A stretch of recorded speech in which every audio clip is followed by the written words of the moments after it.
The IGBOS claim that Nigeria as a country, led by the majority Hausa population, has made a conscious decision to not allow for an Igbo person to rule the country. The problem of Nigeria is not a problem of that we don't know truth. We know truth, but we like to walk in darkness rather than truth.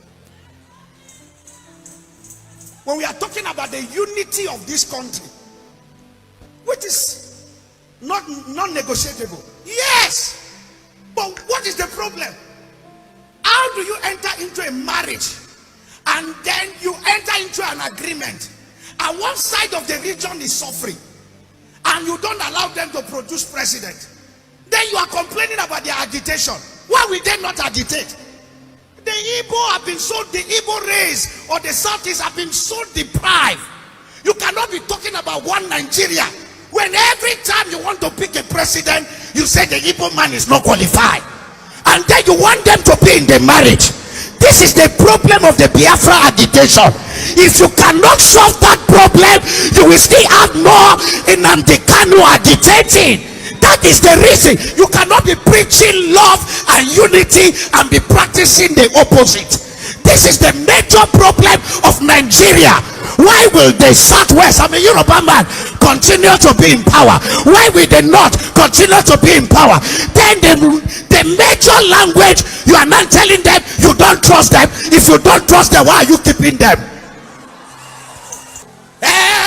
Leave them, let them come. I don't care how many of them are coming, whether they are in unity or not in unity. Give them the opportunity to prove themselves. The politics will go to the highest bidder. It has become a democracy which is called moneyocracy. It is about the one who have the money. And I don't blame them. The church will fold our hands and we say, no, politics is a dirty game. All we are doing is to intercede. This is the problem. You will intercede and chop intercession when it is time. Those who are power brokers, we enter there, go into primaries, join a political party. This is the problem of the church. Who is for blind? The church. Too spiritual. Politics is not only spirituality. You have to join the game. You have to belong to a political party. You have to follow and become a delegate. How many Christians do we have as delegates in most political parties? How do we influence? This thing is not of prayer alone. We have been praying. If prayer can change Nigeria, the intercessors in Nigeria would have changed everything. The problem we have prayer warriors without strategies. Every regime has its own achievement. For me, speaking my mind as a citizen of this country, not as a pastor, we are so divided now. There's really a tiny line between unity and hatred or disunity. We want to pray for the unity of this country. We want to pray for the leader of the day, or the government of the day, to do the needful before leaving. Because the issue is not about handing over or taking over. It's about handing over a more united country so that we can be solid. It's not easy when a country is going the way we are going. There can be no development. We are going to pray. Of recent, I read in the news and I saw that the government of the day granted some prisoners some pardon, or presidential pardon. That's a welcome idea. Sometimes I ask myself if those ideas are factored in the unity of this country. Now, why you are giving people presidential pardon? Why don't you give people like Nnamdi Kanu a pardon that can unite the country? If the Igbos are aggrieved, no matter your grievance, we have to do things that will make this country to be united. An average Igbo man will tell you that, I don't think we are part of this country. And that is the problem. We are more disunited. We don't know what the Yoruba man is thinking if he takes power. We don't know what the South man is thinking if he gets power. Because there are some premises or some things that have been laid now. Maybe if a Yoruba man gets there right now, will tell himself this is a Yoruba turn. Everybody, power, defense, everything, Yoruba, everything, Yoruba, advisor, Yoruba, everything, Yoruba. And we will continue to have a deepening country that will be deepening in bitterness and disunity. The reasons why people are appointed from different regions is to balance and bring unity in the country. Leadership is not just about protecting your interests, it's about also uniting the country. That Nigeria as a country, led by the majority Hausa population, has made a conscious decision to not allow for an Igbo person to rule the country again. This statement is on the lips of every Igbo person I've ever encountered. And the fact is, the only time an Igbo man was called president of Nigeria was when Nigeria became a republic in 1963 and we're in a transition phase.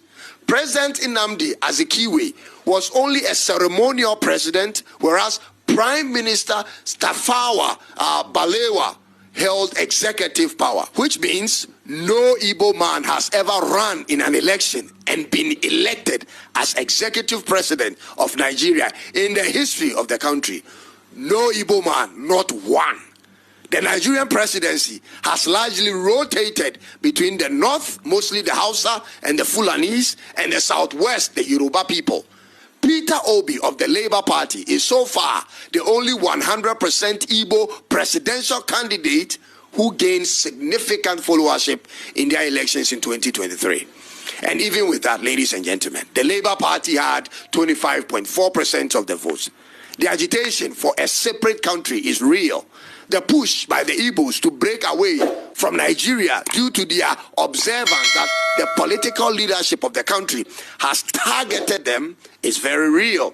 Their distrust of the political setup of Nigeria goes as far as abbreviating the Naira to mean never an Igbo rule again. This is serious stuff, ladies and gentlemen.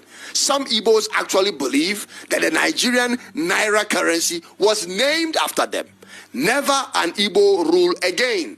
They make claims like they are sidelined in every aspect of federal government positions, including in the military, government roles, including ministerial roles, and so on and so forth. And my research shows that by 2015, Igbos constituted approximately 18.5% of Nigeria's federal civil service workforce. Meanwhile, the core Igbo state formed 3% of Nigeria's land, and the broader cessationist claim up to 18% of Nigeria's land area.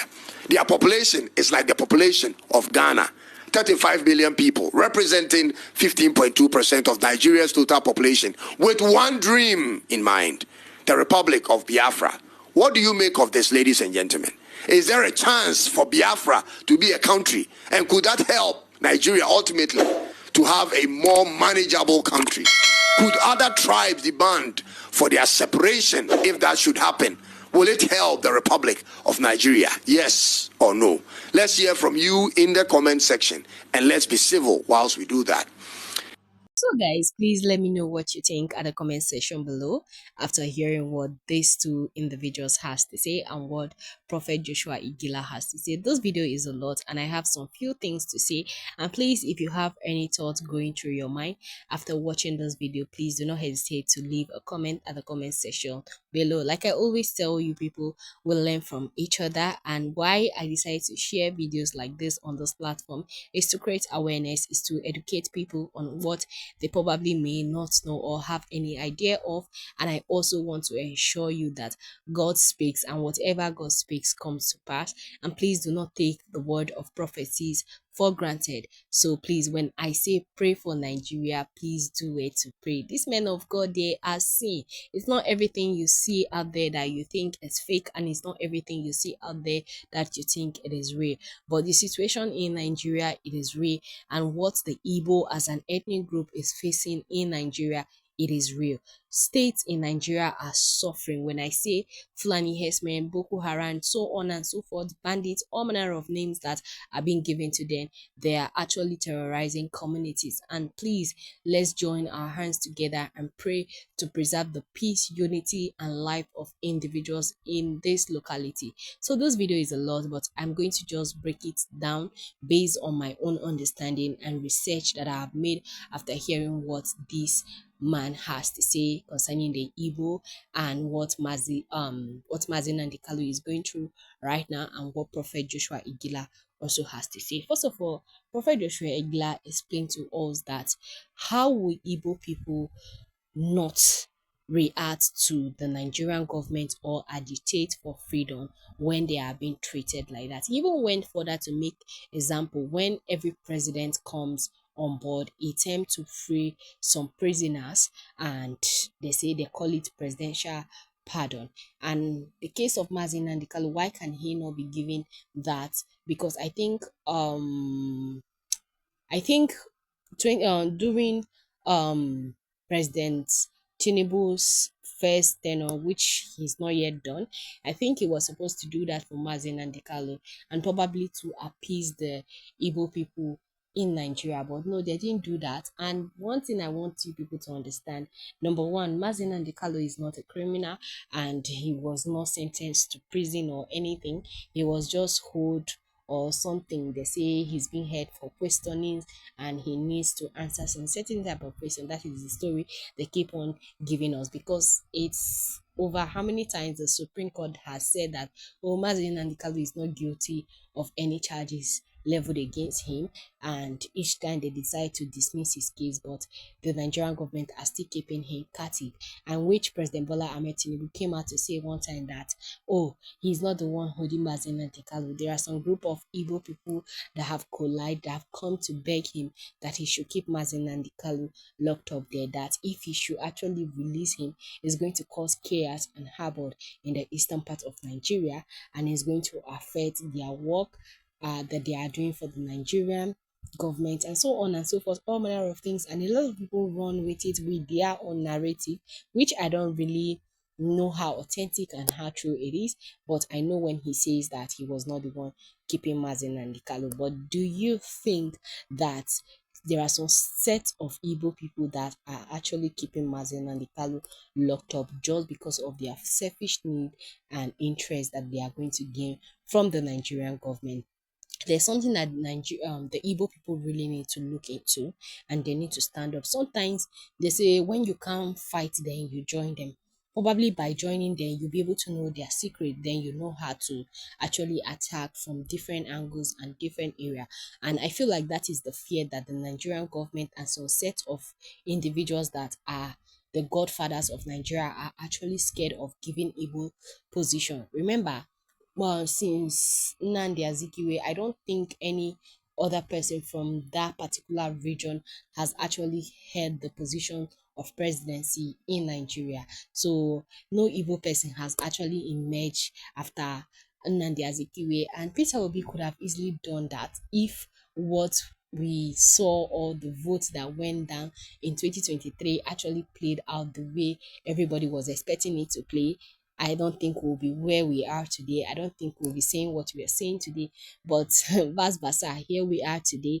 The case is different and the agenda is different right now. But my will and my prayer is that let the will of God be done.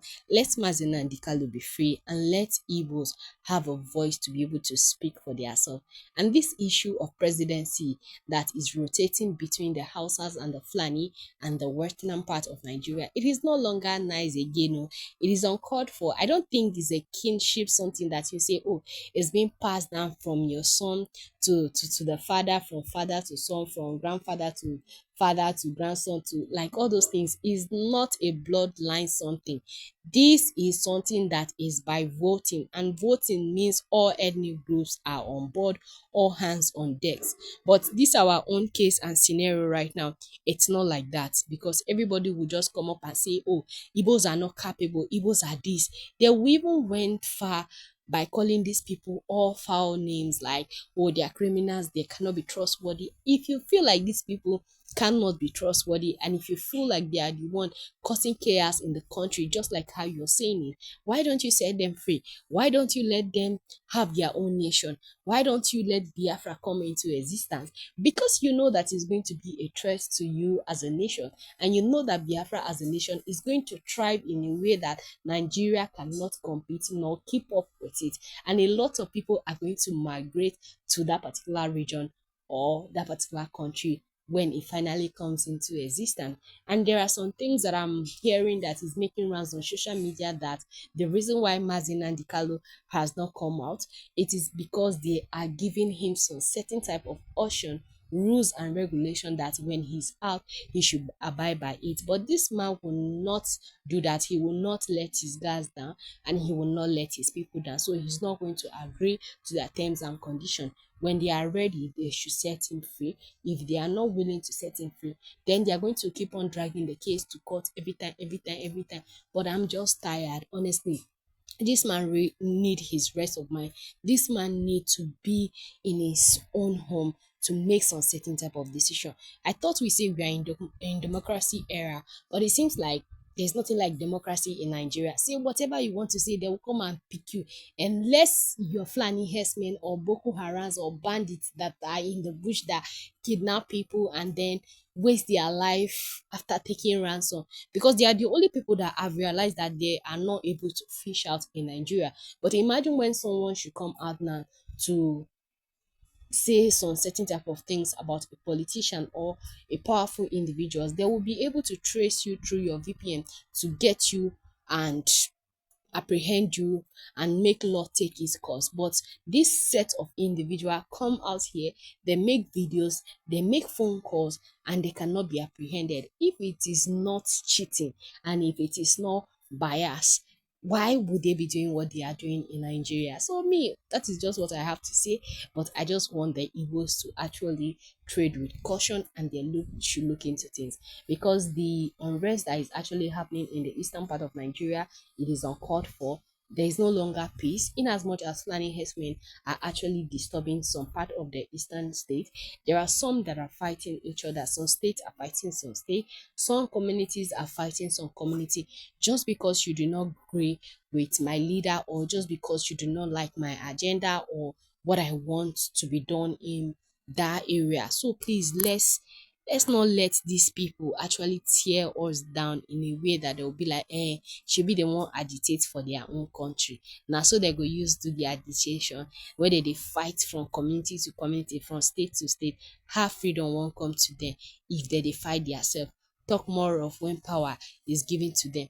Don't you think they will come and start sabudozas on nearby states that are close to them? So these things are things that Nigerian government is also weighing. And I feel like I have some well-educated Igbo people. Igbos are notorious in nature when it comes to innovation, creativities, and a whole lot of things. If we want to mention, we will not even live here today. But I just want to tell you that Igbo know what they are doing, and I feel like they should trade with a lot of caution. It just seems like all hands on decks and every eyes are on you. You know that kind of movement that if you're coming from afar and you see people sitting down, probably, and then the next thing they turn to start looking at you, and you start missing your step, you don't even know how to walk. You are feeling as if you have key leg, you have bone leg, you have this one leg, you have eye leg, like all those kind of things. That is how it is right now. So please, whatever you do, they are taking record. Whatever you do, they are going to use it against you. So please be mindful of the kind of things you utter. Be mindful with the kind of statements you make. That is what me I can say. But honestly, it seems like the Nigerian government leaders and a whole lot of bodies, godfathers, or whatever they are called, they are being unfair to the Igbo man. So you cannot be in partnership with somebody and then the next thing you badmouth that person, you call that person unfit, you call that person incapable. Do you think that person would not start losing interest in actually trying to put effort to the growth or benefit of that particular thing? That is the case of these people. That is why they want out of this so-called country called Nigeria. So that is just what I want to say in this particular video. And please, like I said, if you have opinion, suggestion, please do not hesitate to leave it at the comment section below. We learn from each other. That is the main reason why I share videos on this platform, to educate people and also to create awareness and to tell people that God speaks. And please do not hesitate to drop a word of prayer also at the comment section below, and I will see you in the next one shortly. And if you have not subscribed to the YouTube channel, come on, what are you waiting for? Kindly subscribe, comment, like, share, and also don't forget to turn on the post notification bell to get notified so that whenever we upload a new video, you'll be the first to be notified easily. And if you're a returning subscriber, oh my goodness, I want to say a very big thank you. Thank you for always tuning in, and thank you for always watching our video. God bless you, and I'll see you in the next one shortly. Bye for now, guys.